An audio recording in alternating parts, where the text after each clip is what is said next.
उन्हाळा सुरू झाला की मी जाते माझ्या आजोळी रत्नागिरीत. आजीच्या हातची गरम मसाला आमटी, कचोरी, समुद्र मेथीची, फणसाच्या गऱ्यांची भाजी, पन्ह, चिवडा, कुळथाचं पिठलं हे खाऊन पोट तर टम्म भरतं, पण मन भरत नाही. आजोबांनी लावलेल्या बागेतले नारळ, आंबे, पेरू, रातांबे खाऊनही मन भरत नाही. तर या सुट्टीत मी इथे आले आणि आजी आजोबांनी चक्क कोकम सरबत करायला शिकवलं.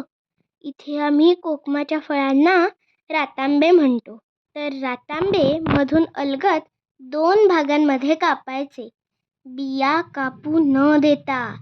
त्यांच्या सालांच्या प्रत्येक वाटीत साखर काठोकाठ भरून अधेमध्ये मीठ घालून त्या काचेच्या घट्ट झाकण्याच्या बरणीत अगदी चेपून भरून ठेवायच्या. याला जो रस सुटतो तो म्हणजे कोकम सिरप.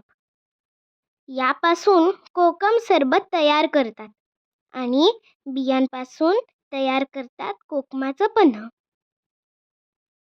तुम्ही पण करून बघणार ना कोकम सरबत घरच्या घरी?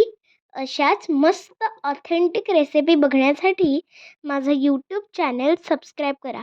आणि हो, लाईक आणि शेअर करायला सुद्धा विसरू नका. बाय.